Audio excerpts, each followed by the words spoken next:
이번에 강의할 부분은 이제는 개사사항의 제1장의 원문과 원문에 따른 주자의 본의를 강의하고자 하는 부분인 것입니다. 앞에까지는 개사의 전체적인 면모와 또는 개사 제1장의 전체에 관한 부분을 말씀드렸던 것입니다. 지금으로부터는 개사 제1장의 원문을 살펴보기로 하겠습니다. 개사상의 제1장의 제1절은 법상 자격인 것입니다. 여기에 상자는 우주의 대현상을 법받아서 주역을 만드는 것입니다. 자, 이렇게 보시는 바와 같이 경전의 주역을 만드는 것은 전제가 뭐냐? 이 자연계의 현상인 것입니다. 자연계의 현상을 본받아서 이 주역이 만들어진 것입니다. 그렇기 때문에 이 글의 구조는 간단한 논리 구조를 가지고 있는 것입니다. 쉽게 이해하기 위하여 이 빨간 글씨로 되어 있는 것은 바로 상을 말해주는 것입니다. 자연계의 현상이 해당되는 것입니다. 이런 자연계의 현상을 주역이라는 책으로 이렇게 만들어낸 것입니다. 그래서 이 파란색의 부분은 바로 주역의 책의 내용이 되는 것입니다. 그래, 첫 구절을 보시면 천존지비하니라고 해서 하늘은 존귀하고 땅은 낮으니라고 하는 것입니다. 바로 지위로 말하는 것입니다. 지위로 말하면 하늘은 존귀하고 땅은 낮은 신분이라고 말하는 것입니다. 하늘은 높고 존귀하고 땅은 낮으니 비천하니 이런 자연계의 현상이 있기 때문에 이 현상을 주역으로는 뭘로 썼느냐? 천지는 주역으로 오면 건곤괴가 그려진 것입니다. 그리고 바로 건괴와 곤괴의 신분이 정해진 것입니다. 이게 건곤이 정하여지고라고 말한 것입니다. 비고이진하니라고 하는 것은 뭔 말이냐면 이것은 바로 있는 처지로 말하는 것입니다. 장소로 말하는 것입니다. 낮은 곳에 있는 것과 높은 곳에 있는 걸 말하는 것입니다. 하늘은 높은 곳에 땅은 낮은 곳에 이렇게 펼쳐져 있다 이 소린 것입니다. 낮고 높은 것으로서 이렇게 펼쳐져 있으니 바로 그러한 걸 보면서 주역은 뭘 만들어내느냐? 귀천의 지위가 나오고 있다. 이게. 자, 바로 건곤에는 양은 귀하고 음은 천하다라든지 이러한 지위가 설정되어 있다라고 말한 것입니다. 그리고 동정유상하니 동이라고 하는 것은 양의 떳떳한 것이고 고요하다라고 하는 것은 음의 떳떳함이라는 것은 불변의 진리라고 말하는 것입니다. 이처럼 동정이라고 하는 것은 음양의 불변의 진리를 가지고 있다를 말해주는 것입니다. 그래, 동정에는 떳떳함이 있나니라고 해서 변할 수 없는 원리를 가지고 있다. 그래서 주역으로 오면 동정은 뭔 글자로 바뀌느냐? 양이라고 하는 간과 음이라고 하는 유로 이게 나누어지는 것이다. 이게 방이 유치코 무리군분하니 주자께서는 이 방자를 방향의 뜻으로 향자의 뜻으로 말씀하신 것이에요. 이를 향하는 바에 따라서 모든 그 무리로 모여든다. 이게 쉽게 표현하면 방향의 지향점이 같은 생각이 있는 사람들끼리 모인다 이 소리예요. 유유상종을 하는 것이에요. 그것을 방자를 주자는 뒤에 주에 나오지만 이 향할 향자 뜻으로 본 거예요. 방향으로 본 거예요. 사람의 지향하는 방향에 따라서 그 무리들이 모인다. 그러면 바로 그 물건은 거기에 따라서 유나 군이나 같은 글자예요. 그 무리가 나누어진다. 여기에서 가는 길에 따라서 길하고 흉한 것이 나온 것이다. 좋은 방향으로 가는 자 길할 것이고 나쁜 길로 가는 자 흉하게 된다. 이게 이렇게 해서 주자께서는 방위 유치와 무리군분을 해석한 거예요. 이게 그리고 제천성상코 항상 하늘에 있는 모든 별자리라든지 달이라든지 별자에는 그런 하늘에 있는 존재에게는 상자를 쓰는 것이지 형자를 쓴 게 아니에요. 상은 어떨 때 쓰느냐? 물지사야라. 그 물건이 존재한데 그 유사하게 보일 뿐이지 꼭 그런 건 아니에요. 이게 한 예를 들면 우리 별자리라고 하는 거 물론 별자리에 그 형태가 있죠. 그런데 그렇게 보니까 그리 보이는 거지 뚜렷한 건 아니에요. 그렇기 때문에 하늘에 있는 것은 모두 상자예요. 이게. 그런데 땅에 존재하는 것들은 뚜렷해요. 그래서 형자를 쓰는 거예요.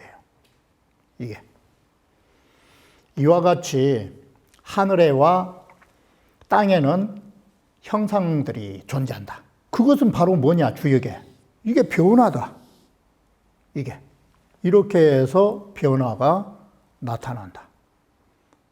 바로 주역에 나오는 모든 변화는 이러한 하늘의 존재와 땅에 있는 모든 존재에 의하여 주역에서는 변화로 나타나고 있는 것이다. 바로 이처럼 보는 바와 같이 자연의 원리를 가지고 있기 때문에 바로 주역이라는 것이 이런 자연의 원리를 따라서 주역책이 이렇게 만들어지고 있다를 말해주는 것이에요. 그러면 이어서 주자의 본의를 살펴보기로 하겠습니다. 본의에 의하면 천지자는 음양 형기지 실체요라고 했을 때 하늘과 땅이라 하는 것은 하늘은 양이고 바로 이 양의 형태와 양이 가지고 있는 기운을 말하는 것입니다. 그래서 하늘이라 하는 것은 위에 있는 형태를 가지고 있고 땅이라는 것은 중탁하게 아래에 있는 것입니다. 이래서 천지는 곧 음양이고 음양에 따른 형체가 다른 것입니다. 이 형체에는 바로 경천과 가볍고 맑은 하늘과 중탁이라고 하는 것으로 나뉘게 되는 것입니다. 그리고 기운도 다른 것입니다. 음의 기운과 양의 기운은 동하고 고요할 뿐만 아니라 하나는 힘차고 하나는 유순한 이런 다른 속성을 가지게 되는 것입니다. 바로 이 음양의 형기가 가지고 있는 실체를 천지라 한다. 그러면 건고는 뭐냐? 그래서 이 건곤이라는 말은 자연계를 말한 게 아니에요. 그래서 이 글에 역중이라는 문자를 쓰는 거예요. 건곤은 주역 속에서 말하는 순은 순양지 괴명 딱 그런 거예요. 이게. 그래서 건곤이라고 하는 것은 바로 주역 속에 있는 순음의 괴명과 순양의 괴명을 말하는 것이에요. 바로 그래서 건괴라 하는 것은 모두 다 6핵이 양으로만 있으니까 순양. 건괴라고 하는 것은 음으로만 모두 있으니까 순자를 써서 순음이라고 하는 거예요. 바로 이렇게 자연계의 천지는 주역으로 오면 건곤이라는 글자로 바뀐다. 이게. 비고라 하는 것은 뭐냐? 높고 낮다라는 것은 이것은 다른 게 아니고 천지, 만물, 상하의 지위로 말하는 것이에요. 이게 비고이진이란 말이. 그리고 귀천이라고 하는 것은 주역 속에 괴효의 상하의 자리를 가지고 있어요. 이 말이 뭔 말이냐면, 자, 간단하게 말하면, 건괴로 말하면, 위괴와 아랫괴가 있으면, 이게 상하예요. 상하의 자리가 있고, 동시에 상하에는 뭐가 있느냐? 오효는 임금을 상징하는 것이고, 아래의 이효는 신하를 상징하는 자리가 되는 거예요. 이게. 자, 이처럼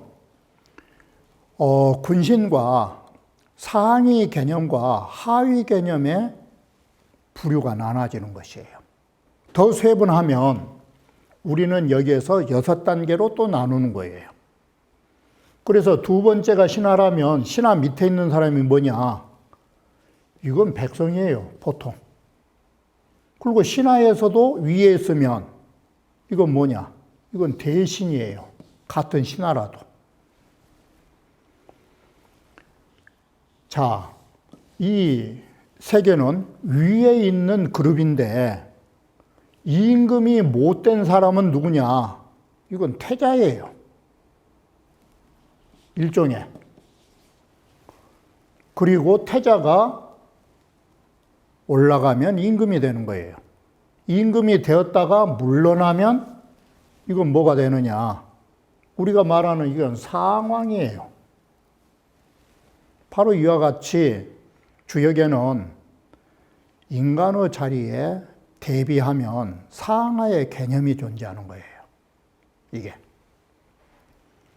이러한 지위의 상하의 개념이 설정된 것이다. 동이라고 하는 것은 양의 상자 뜻이 양의 불변의 원칙이다 이 소리예요.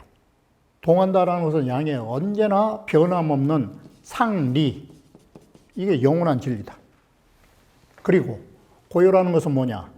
이건 음의 떳떳한 진리다. 강유라 하는 것은 자, 양강음유, 양에는 강자를 쓰고 음에는 유자를 쓰는 것은 역중괴효 음양지 칭야라 그래요. 이것은 주역의 괴효에서 음양을 칭할 때 강유로 쓴다 이 소리예요. 이게. 방이라고 하는 것은 여기에서 주작해서 분명히 어떻게 쓰셨는 거는 사정소향 그래요. 이 향자에다가 방자 뜻을 맞춘 거예요. 이게. 어떤 이의 정시를 지향하는 점이다 이 소리예요. 그 향한 것이 뭐냐? 사정소향이라는 사정은 뭘 말하고 있느냐? 사물 선악이 이게 지향점이에요. 이게. 사물들이 어떤 것은 좋은 쪽으로 가는 것도 있고 좋지 않은 쪽으로도 가는 거예요. 이게 사정소향이에요. 사물의 선악이. 거기에 따라서 선악의 유가 구분되는 거예요. 이게. 다시 말하면 이건 우리 인간으로 말하면 쉬워요. 공부한 사람으로 봐도 쉽고 선악으로 봐도 쉬워요. 공부하기 좋아하는 사람은 공부하는 사람끼리 생각을 해서 모이는 것이고, 놀기 좋아하는 사람은 생각이 노는 쪽으로 방향을 틀면 놀기 좋아한 사람들끼리만 만나는 것이에요. 이게 저속한 말로 하면 주먹쟁이들은 주먹쟁이들만 만나는 거예요. 이게 바로 사물의 선악이 지향하는 바에 따라서 각기 그 이유로 구분되는 거예요. 거기에 따라서 기륭이 나온 거예요.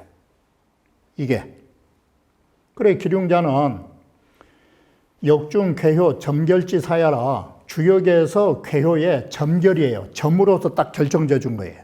점결이란 말은 뭔 말이냐면 좋다, 나쁘다예요. 점결의 글이다. 상이라 하는 것은 일월 성신의 속이다. 그래서 하늘에 있는 것들은 바로 다른 게 아니라 일월 성신과 같은 이 광활한 우주에 존재하는 것들이고, 형은 뭐냐? 땅 위에는 크게 보면 산천이 있고 산천 속에 다시 동식물이라고 하는 작은 개체들이 있는 거예요. 바로 이러한 것들의 속이다. 변화라는 것은 뭐냐? 주역에서는 이러한 것을 뭘 통해서 변하냐면 식책교요. 주역 속에서는 이 시초의 산때 그런 교요가 점을 치면 음이 변하면 양이 되고 양이 변하면 음이 되는 이러한 괴효의 변화로 나타난다. 찬원은 성인 자격이 여기에서는 뭘 말해주고 있느냐 하면 성인께서 주역을 바로 만드는 그것이 음양지 실체하야 음양의 실체로 인해서, 이 말은 천지 자연의 법칙을 인해서 위 괴효지 법상이니 주역 속의, 이건 책이라고 하는 경전 속의 괴효의 법상으로 만든 것이다. 그러니 장자는 주역에 대해서 뭐라고 평가했느냐? 장자는 이른바 역은, 주역이라 하는 것은 이도 음양이라, 주역은 다른 게 아니다. 음양을 말해주는 것이다.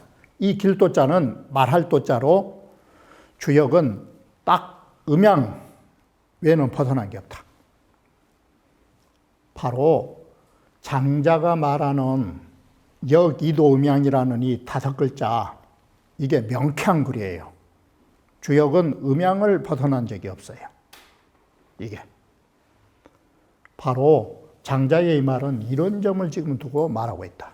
주역은 음양에서 벗어난 게 없다. 이것이 주역이다. 이렇게 해서 장자의 말을 인용해서 주역이 전체가 음양의 실체임을 말해주고 있다라고 하는 것입니다. 방금 읽으셨던 그 제1절의 주해를 분석하면은 본의를 중심으로 도표로 만들면 이와 같은 구조가 나오는 것입니다. 천존집이라 하는 거 앞에서 말한 주자께서 천지자는 음양 형기의 실체이니 이것은 천지의 정이라고 하는 것입니다. 그래서 여기에서 말하고자 하는 뜻은 바로 천지라고 하는 천지의 원리가 다름이 아니라 음양의 실체이고 이것을 가지고 주역이 만들어진다라고 거듭말하고 있는 것입니다. 건곤정이라고 하는 것은, 건곤은 주역 속에 순음, 순양의 괴명이라고 하는 것은 바로 앞서 말씀드린 서역을 말해주는 것입니다. 책으로서의 진리를 말해주는 것입니다. 이처럼 주역 속에 담겨져 있는 괴효는 자연현상을 본받은 것입니다.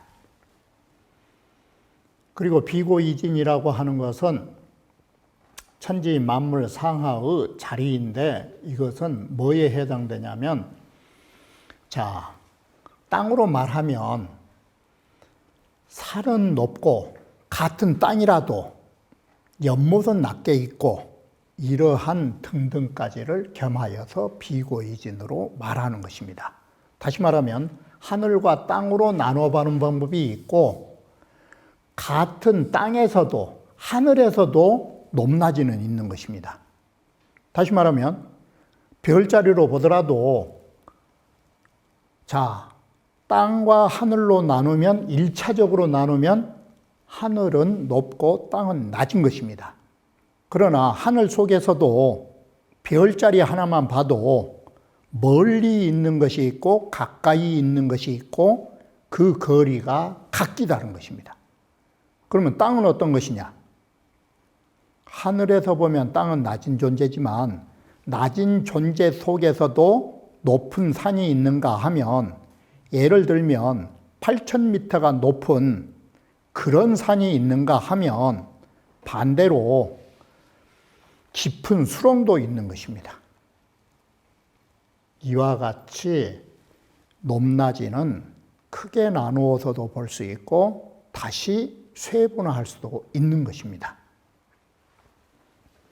귀천이라는 것은 주역 속에서의 궤회 상하의 지위를 앞서 말씀드렸던 것입니다. 동정유상도 마찬가지입니다.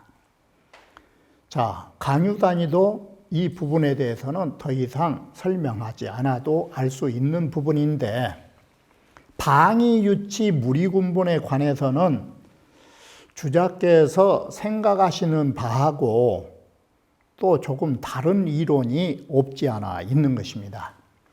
여기에서 주자께서는 사정소향이라고 하는 것을 뭘로 봤냐면 이 방자는 양의 개념으로 보는 것입니다. 그리고 물은 음의 개념으로 봤던 것입니다. 이게. 그래서 사정소양은 아직 지향하는 바로 말한 것입니다. 그리고 그것이 완전한 형태의 떼거리를 만나면 무리군분이 되는 것입니다. 그래서 쉽게 표현하면 우리가 생각하는 마음으로 있을 때에는 양인 것입니다. 그런데 그런 사람들끼리 모여 있을 때는 이미 이루어진 존재인 것입니다. 이게. 다시 말하면 방향점과 그 사람들이 모여 있다는 것은 시와 종의 관계를 갖는 것인 것입니다. 이게. 처음과 끝이라고 하는 단계가 이루어진 것입니다. 거기에 따라서 음양 구분을 하는 것입니다. 이렇게 해서 주자께서는 사정소양을 시작과 동시에 내면의 세계를 방의 양으로 본 것입니다. 이게. 그리고 무리군분은 이미 외적으로 나타난 현상으로 본 것입니다. 이렇게 주자께서 보셨는데, 여기를 청나라 강희제는 어떻게 봤느냐? 제천의 사방하니 하늘에는 사방이 있다. 이렇게 해서 동서남북으로 봐버린 것입니다. 하늘에는 사방이 있기 때문에 사방은 뭘로 응하느냐? 이 추나추동이라고 하는 것이 응오사방이라 사방에 응하게 된다. 사방에 응하기 때문에 바로 봄이라 하는 것은 동쪽에 응하면서 모든 만물을 낳아주는 기운이 모여진다. 이렇게 해서 방위주치를 본 거예요. 여름이 되면 남쪽의 방향으로 가면서 봄에 났던 것이 성장하는 유로 모이게 된다. 가을이면 걷어들이는 기운이 모여진다. 이런 것으로 해서 강희제는 추나추동을 사방에다가 붙였고, 추나추동을 사방에 붙여가지고 뭘 했느냐? 추나추동의 기운인 생장, 수장, 바로 이 봄에 낳고 여름에 길러주고 가을에 추수하고 여름에 겨울이면 저장하는 이 기운이 유에 따라서 구분된다. 이렇게 해석을 했어요. 이게. 그리고 물은 뭐냐? 재지 유물이라 땅에 있는 것을 물이라 한다. 이렇게 봤어요. 그럼 땅이라는 것은 어떻게 구분이 되느냐? 지형이라는 것이 강희제가 재지 유물이요. 첫째, 땅에 있는 것은 물이다. 이 물자를 쓴다. 그런데 땅에 있는 이 물건은 뭘로 나눠지느냐? 높이와 낮이와, 그래서 높은 곳과 낮은 곳, 여기에 따라서 지형의 높낮이에 따라서 뭐가 나타나느냐? 높은 데는 건조하고 낮은 곳은 습지고, 이게 무리군분이다. 그러면 땅의 높은 곳에 건조한 곳과 낮은 곳에 비습한 데 따라서 거기에서 생산되는 물건이 다른 거예요. 그게 비습한 데는 쉬운 표현을 하면 논이 많은 데는 벼가 잘 될 것이고, 산 꼭대기 같은 데서는 산 꼭대기에서 산의 높은 곳에도 또 자라는 식물이 또 따로 있는 거예요. 이러한 것을 무리군분으로 강희제는 처리를 했어요. 그 말도 일리가 있어요. 이게. 이렇게 해서 방위유치와 무리군분을 보는 경우도 있다라는 걸 아셔야 돼. 그래서 기륭생이라고 하는 것은 주요 쾌허의 점결지사로 나온다.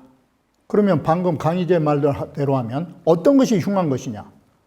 봄이 되어서 동방의 기운에 응해서 모든 만물을 낳아주면 좋은 일인데, 느닷없이 봄에 서리가 내린다라거나 느닷없이 날씨가 더 추워지거나 갑자기 따뜻해진다면 이것은 봄의 기운에 상응하지 못한 거예요.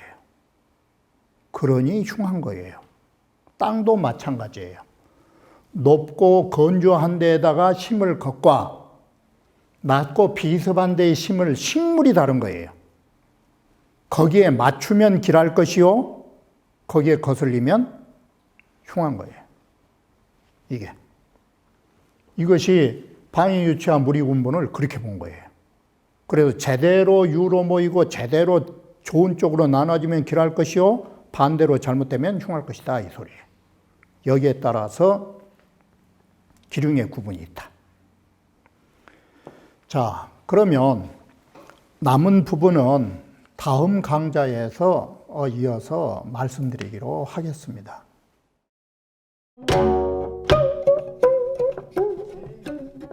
Thank you.